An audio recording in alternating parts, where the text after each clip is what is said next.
Hai guys, hari ini aku akan membahas seputar percintaan. Karena aku sadar sekali, dulu zaman-zamannya aku masih single, rasanya itu nggak nyaman banget ketika memikirkan di arena atau di area seputar berkeluarga kayak gitu ya. Aku lebih suka ngomongnya union, bersatunya antara laki-laki dan perempuan dengan landasan cinta.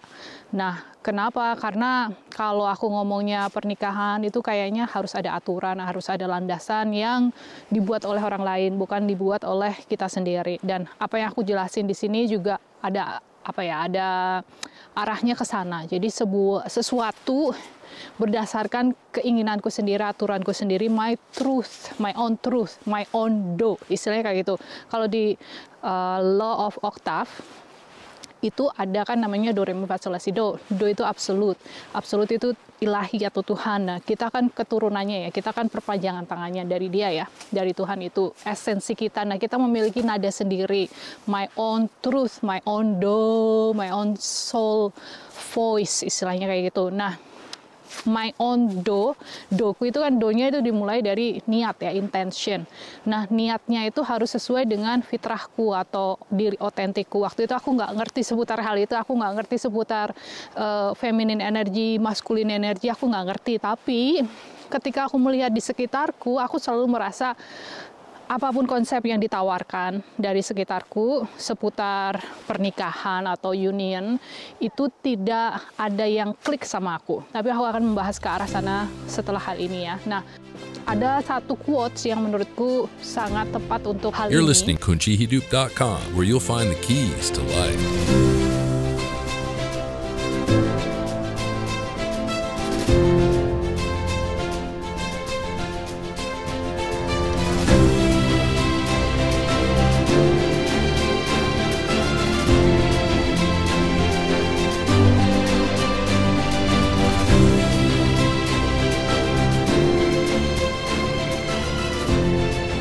Ini adalah rahasia kosmik atau cosmic secret dari bukunya The Blueprint of Consciousness. Nah, bunyinya itu adalah to know where we are, alias tahu di mana kita berada saat ini, posisinya di mana. Consider about the do itu tadi ya, nada kita ada di mana, apakah kita sudah masih fales, apa sudah benar nih, udah otentik gitu ya, udah sesuai dengan fitrahnya. Nah, terus habis itu kalimat yang berikutnya adalah to remember where we have been, untuk mengingat kita itu kemana aja, nyangkutnya di mana saja, salah kaprahnya apa saja, distorsinya apa saja, and then to understand where we are going. Nah, tujuannya tuh mau kemana, kamu mau ngapain. Nah, yang pertama, kalau kita mau ngomongin sekarang kan mau nikah nih ya. Nah, tujuannya berarti kan mau ke sana, mau menemukan pasangan kita. Nah, itu biasanya kalau di apa yang aku pelajari saat ini dimulai dengan the law of three. The law of three itu adalah segala sesuatu yang berupa penciptaan itu harus memiliki 3 daya. Daya yang pertama bersifat positif atau aktif. Daya yang kedua bersifat negatif atau pasif. Daya berikutnya itu adalah bersifat segala sesuatu yang bersifat netral. Karena God atau Tuhan itu juga terbentuk dari 3 hal ini ya. Di duality, di dunia yang kita miliki saat ini, semua orang selalu berpikirnya kan bad and good. Balik lagi ke prinsip 3 ini untuk the law of three, di mana proses penciptaan itu bisa terjadi, kita harus menempatkan diri kita, segalanya deh kalau mau bisnis itu juga kita harus begitu kan. Jadi 3 itu kan bersifat pasif. Yang pasif itu siapa? Cowoknya ya. Cowoknya kan aku belum tahu siapa waktu itu ya, masih single kan, masih bingung. Jadi aku tulislah, ditaruh dia di posisi pasif. Nah, terus yang aktif siapa? Aku kan, berarti aku taruh di posisi 6. Nah, terus yang tujuanku apa? Itu netral ya. Jadi segala sesuatunya akan kembali ke 9. 9 itu kan completion atau komplit lah ya, komplit. Baliknya ke situ lagi, ke situ lagi. Jadi kalau bisnis itu biasanya yang ditaruh di sana itu adalah customer, alias nanti kita baliknya ke customernya akan balik lagi ke kita kayak gitu kan. Nah, home base-nya dalam hal ini sekarang kita ngomongin percintaan itu adalah pernikahan ya kan, atau union itu tadi. Aku akan menemukan pasanganku itu tadi ya, dengan proses itu. Jadi dia di nomor 9 ya, union. Nah, that is clear.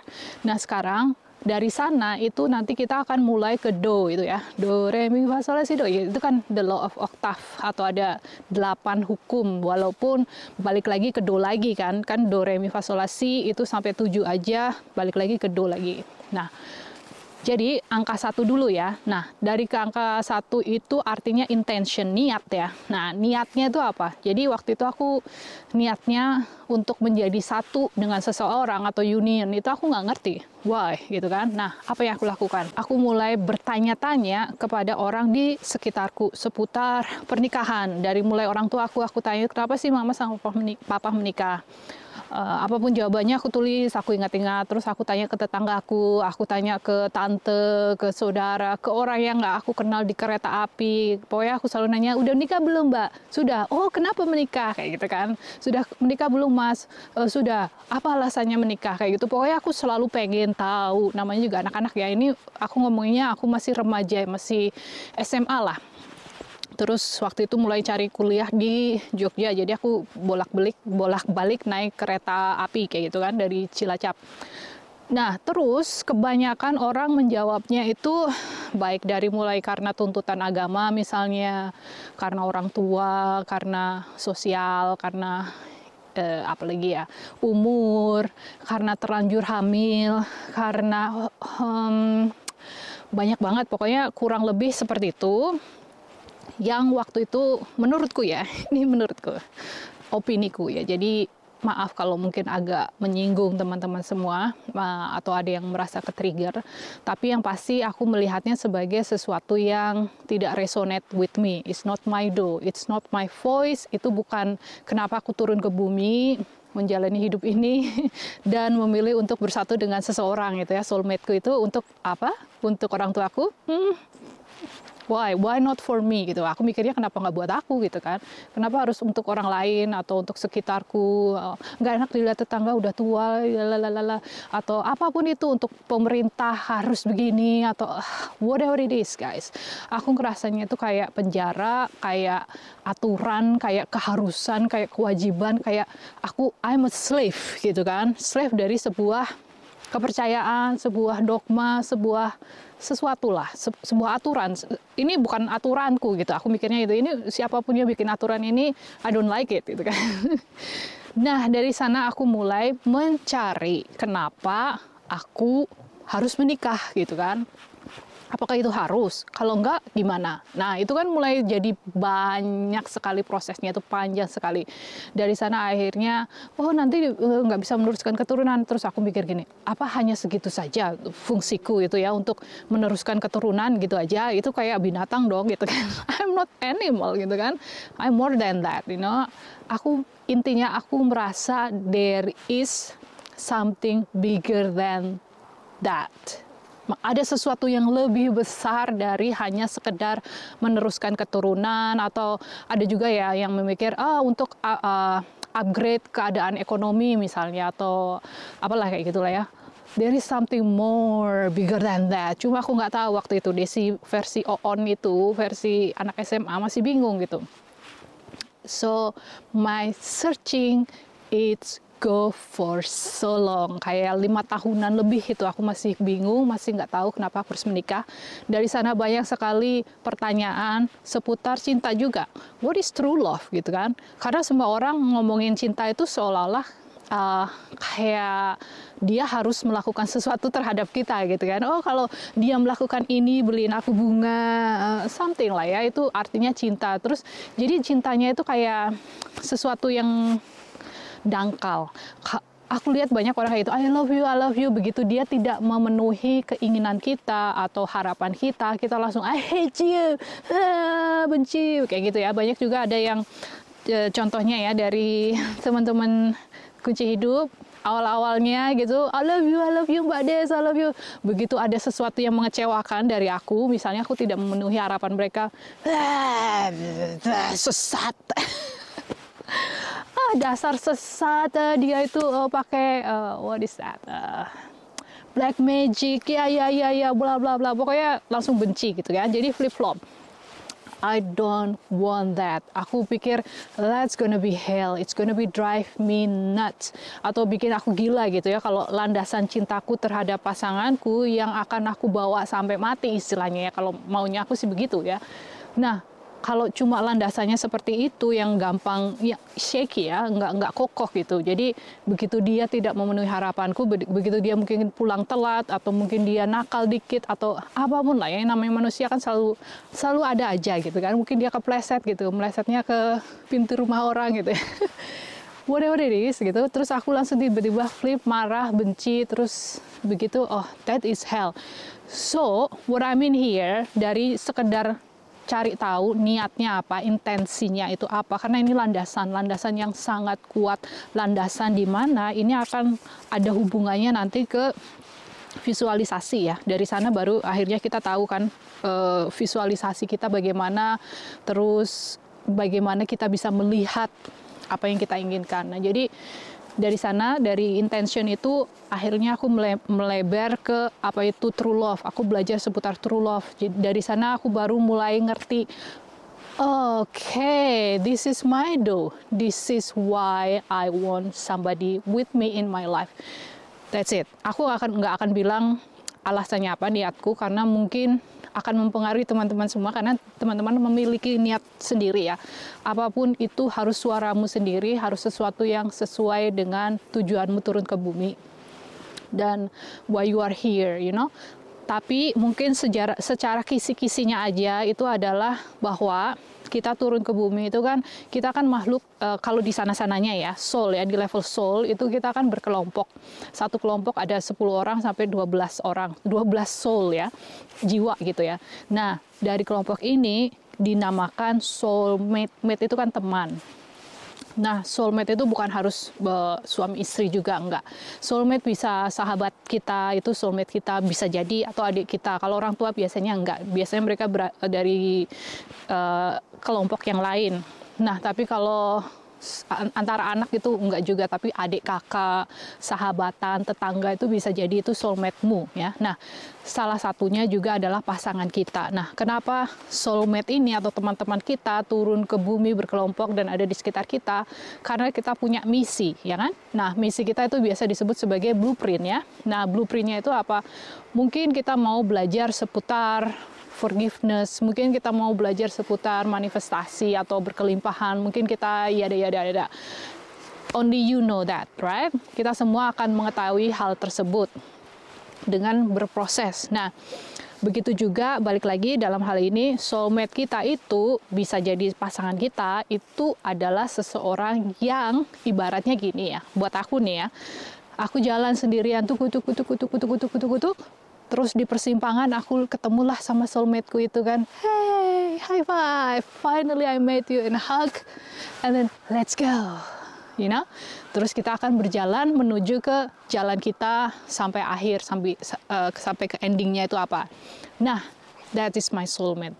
That is love for me. Unconditional love. Jadi benar-benar kami berdua itu berbagi perjalanan kita menuju apapun itu, saling membantu untuk dalam prosesnya itu ya, untuk saling berbenah, memperbaiki diri, healing each other, support each other, challenge each other, ya kan, buat teman-teman yang udah ambil 33 KHC atau tantangan dari kelas 33 hari kunci hidup, pasti tahu apa itu true love ya. Saya udah ikut 33 KHC ya Mbak ya, itu keren banget Mbak. Bahasanya bagus, diksinya bagus, terus jadi seneng gitu Mbak, kayak ada tools-toolsnya, ada ini loh kamu hari ini kayak gini, hari ini kayak gini gitu. Basically itu yang namanya true love itu bukan hanya segala sesuatu yang bersifat mendukung saja, tapi juga menantang. Karena kalau kayak koin gitu ya, kalau kita mencintai seseorang harus bisa menerima bahwa suatu saat dia akan memberikan tantangan sama kita atau challenge tertentu lah ya, atau bikin kita marah, bikin kita down. Karena tujuannya kan dia mau mengajar kita, Desi kamu katanya mau belajar seputar hal ini. Masa seseorang yang mau belajar biar ototnya kuat gitu ya, otomatis kita harus angkat beban kan. Nah, kalau kamu pengen belajar jadi orang sabar, otomatis kamu harus dibikin marah, digangguin terus kan. Who gonna do that?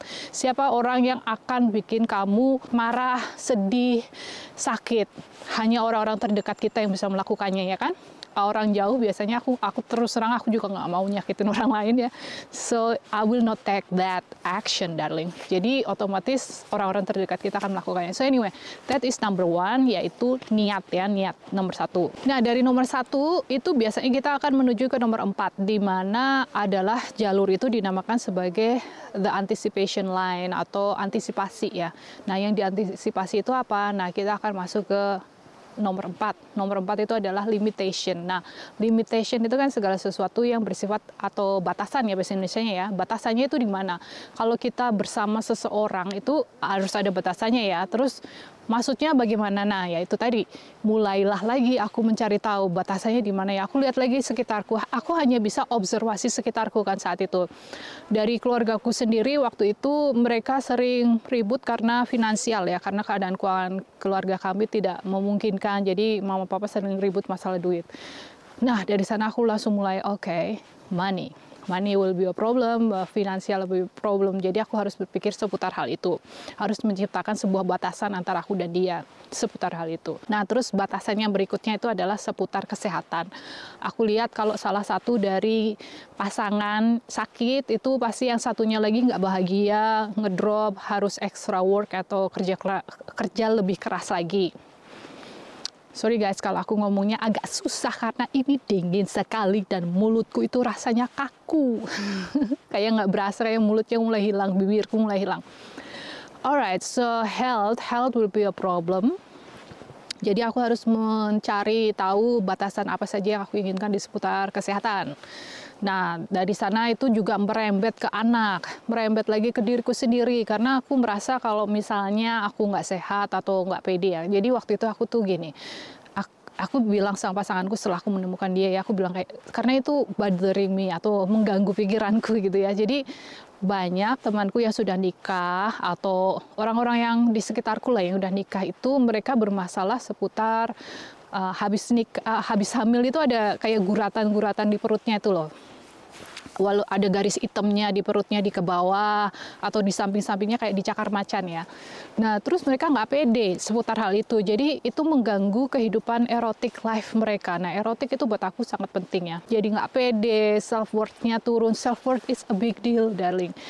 Ada hubungannya sama duit, ada hubungannya sama finansial. Kalau kamu self worth-nya turun ya, biasanya keuanganmu akan turun juga walaupun kamu menikah dengan orang kaya gitu.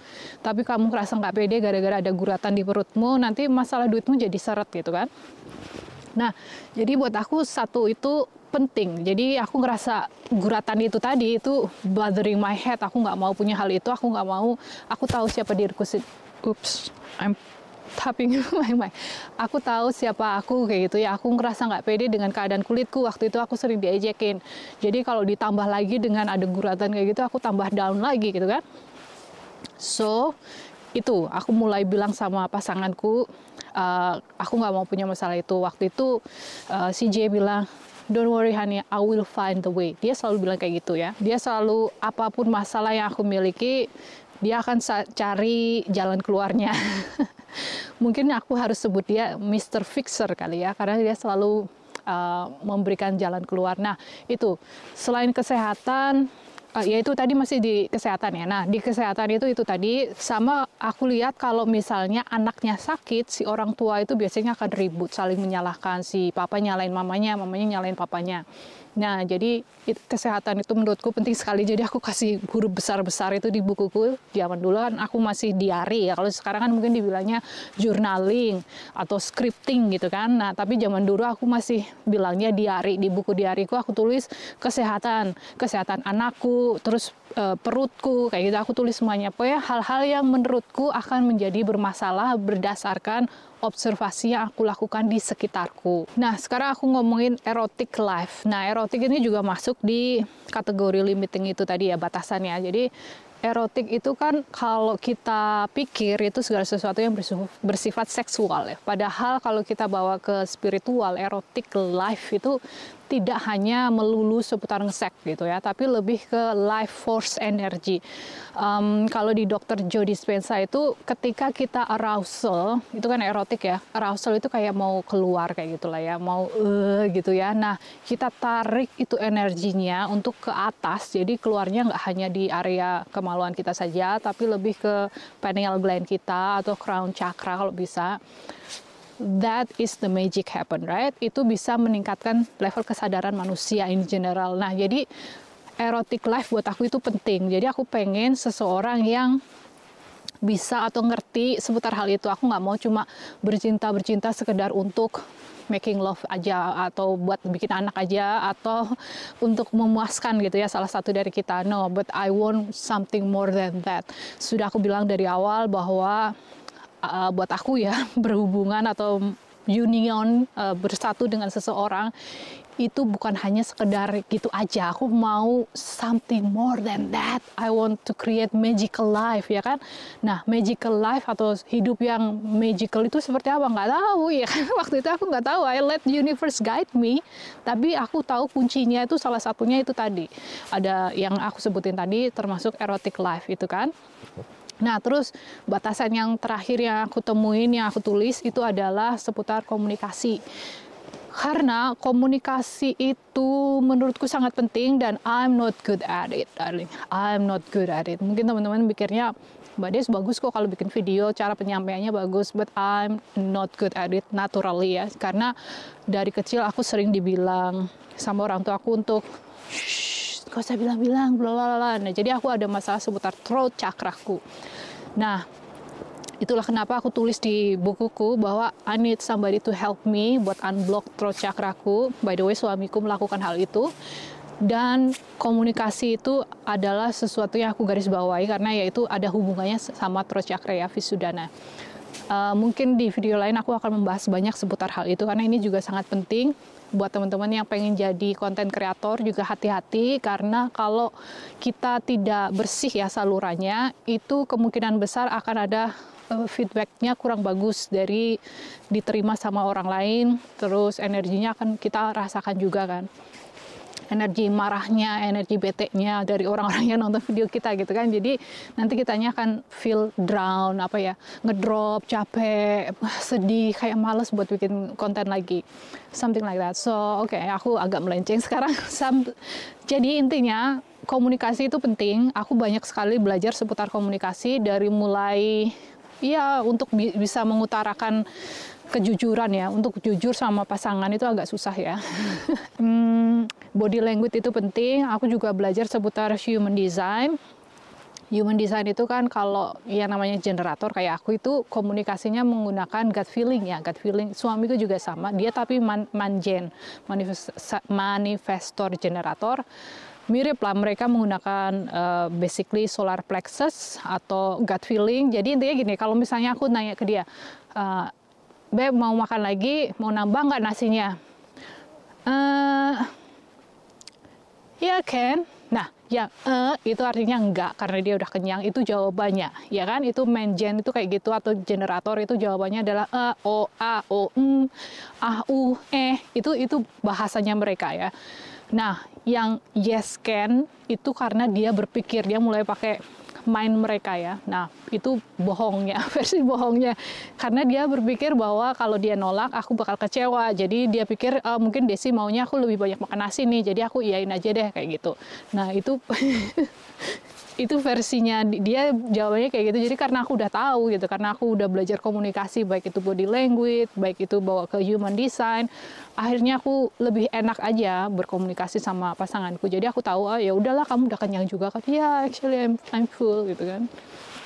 So that's it guys, untuk hal itu tadi ya, limitasi. Nah, yang aku bahas itu kan poin keempat. Dari poin keempat kita biasanya akan masuk ke poin kedua. Nah, jadi urutannya itu kayak gitu. Jadi kadang kita berpikirnya urutannya kan harusnya 1, 2, 3, 4, 5, 6, sampai ke 9 ya.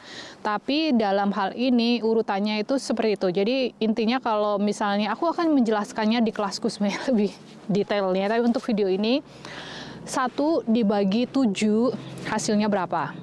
Ya kan? Itu jalurnya seperti itu, lompat-lompat seperti itu. Nah, prosesnya itu seperti yang aku jelasin tadi. Nah, sekarang kan dari tadi keempat itu kedua ya, habis kedua ke 8 kan. Nah, jalur 4 kedua itu kan jalur komunikasi. Nanti kalau misalnya teman-teman belajar lebih dalam lagi, nanti aku kasih tahu komunikasinya ke siapa gitu kan. Yang pasti dalam hal ini kita komunikasinya ke pasangan kita. Terus di titik 2 itu adalah collect the tools. Collect the tools itu artinya apa ya? Kita mengumpulkan tools kita atau alat-alat yang kita butuhkan ya. Nah, alat-alat yang kita butuhkan itu apa saja? Nanti aku akan bahas di aplikasi dari Kunci Hidup. Nah, jadi Kunci Hidup memiliki aplikasi yang bisa di-download gratis di handphone teman-teman semua. Linknya bisa dilihat di deskripsi di bawah kalau sudah ada. Kalau belum ada, nanti balik lagi ke video ini untuk update ya. Nah, di sana nanti aku ada penerusannya. Jadi toolsnya apa saja yang pasti ada hubungannya dengan limitation itu tadi atau batasan-batasan yang aku inginkan itu tadi. Misalnya seputar finansial, berarti aku harus belajar seputar finansial atau komunikasi, seputar komunikasi dan lain sebagainya. So anyway, aku harap videonya cukup membantu. Sampai di sini dulu. Yang bisa teman-teman pelajari itu adalah niatnya, karena niat ini sendiri ya, walaupun kayaknya cuma niat doang kok segitunya gitu ya, aku membutuhkan waktu kurang lebih 5 tahun guys, karena ini benar-benar kayak landasan atau fondasimu. Dan nanti kalau teman-teman menyelesaikan komplit prosesnya ini, akan tahu kenapa niat itu sangat penting. Jangan berpikir niat itu, jangan gampangin niat, intinya seperti itu. Apapun niatmu itu kan itu adalah landasan dari perwujudanmu ya, atau proses penciptaanmu. Jadi mulai dipikirkan segala sesuatunya dengan hati-hati. Jadi mulai sekarang silahkan dipikirin, kenapa kamu menikah darling? Why? Karena mau punya anak? No, wrong. Wrong answer. Karena pengen upgrade kehidupanmu biar lebih enak, bisa jalan-jalan ke luar negeri dan sebagainya. Wrong. Karena apa? Karena mau biar nggak dibilang perawan tua. Wrong. Whatever it is yang orang lain bilang, yang kamu nggak merasa it's not me, it's not you, for real. Karena apapun itu yang versimu itu pasti beautiful dan magical, kayak versiku ya. Jadi silahkan dicari tahu versimu itu your own your own voice, your authentic self, versi jiwamu, versi yang kamu dari sananya sudah persiapkan itu apa. Silahkan dicari, take your time, karena kamu masih muda sekarang kan, jangan buru-buru. Dan aku, ini mungkin satu hal yang aku agak merasa gimana gitu ya, sekarang aku bisa teleport balik lagi ke Desi zaman dulu. Aku bisa buka pintu gitu ya, atau jendela ajaib itu. Aku mau bilang sama Desi zaman dulu, enjoy the process, nggak perlu galau, nggak perlu sedih, nggak perlu FOMO. Yang lainnya udah nikah, kapan giliranku? Mana ya jodohku? No, don't do that, darling. Seriously, enjoy the process. Life is so beautiful. Terus satu lagi, nikah itu bukan tujuan akhir. Jangan kayak seolah-olah itu kayak melarikan diri ya. Kalau udah nikah masalahku selesai, aku keluar dari rumah, nggak usah dimarahin orang tua aku lagi, udah apapun your hell saat itu, you gonna move another hell, you know. Jadi menikah itu bukan, ya itu tadi kayak mau kabur gitu ya, buat liburanmu gitu ya. No, karena menikah itu adalah sama ya, kalau kamu belum beresin hellmu saat ini waktu masih single, ketika kamu menikah sama aja kamu akan menciptakan hell yang lain. Lebih baik saat ini kamu nikmati prosesnya. Jangan berpikir menikah itu untuk melarikan diri, tapi lebih ke naik kelas, pindah tempat.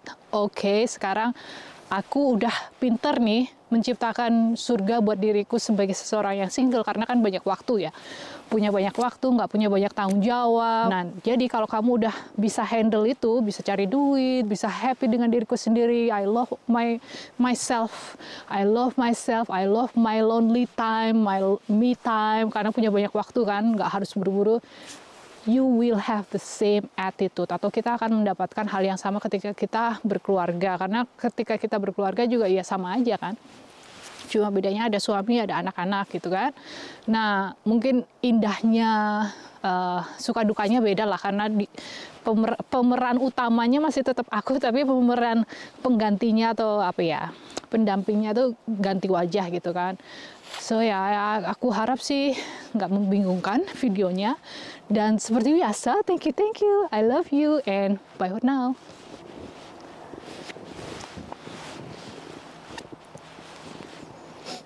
Hi guys, check, testing.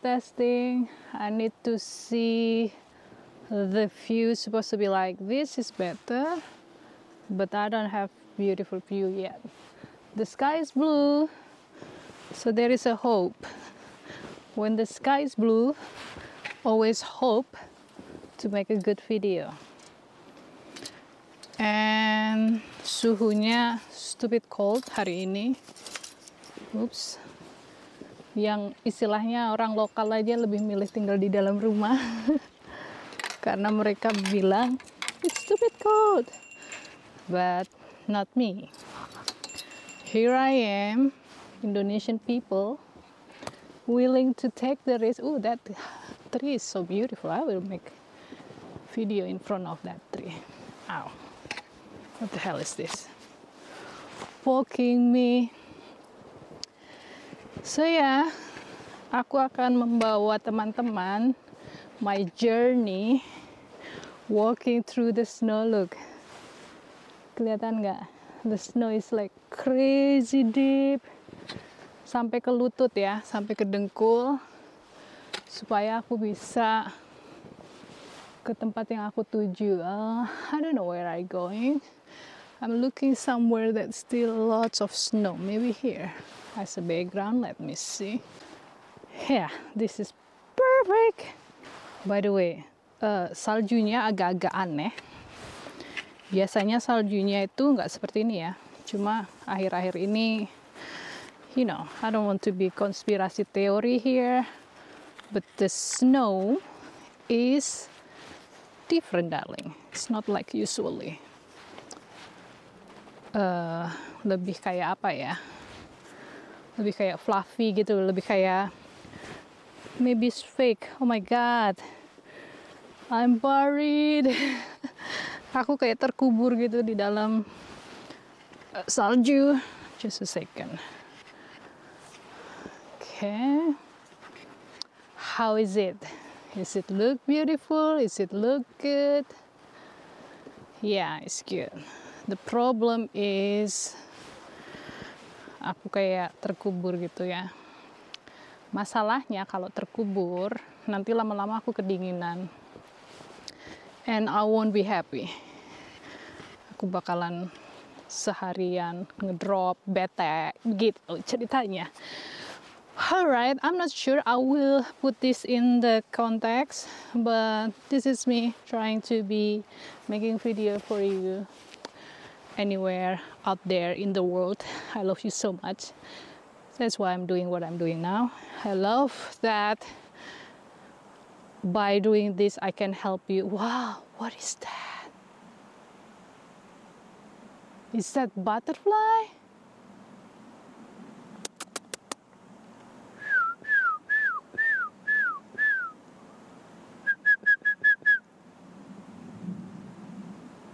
It's small animal. I don't know what is that. Kayak burung, kayak butterfly, but it's impossible there is butterfly. Oh, this is for real? Did you see it? It's snow coming down. Oh, it's so beautiful. Oh my god, thank you God. Thank you. Alright guys, let's start. Hai guys, hari ini kita akan membahas seputar prosesku untuk menikah atau mendapatkan jodoh. Oh my god, ini nempel di kepala aku, pantesan kok rasanya nggak enak gitu. Ternyata.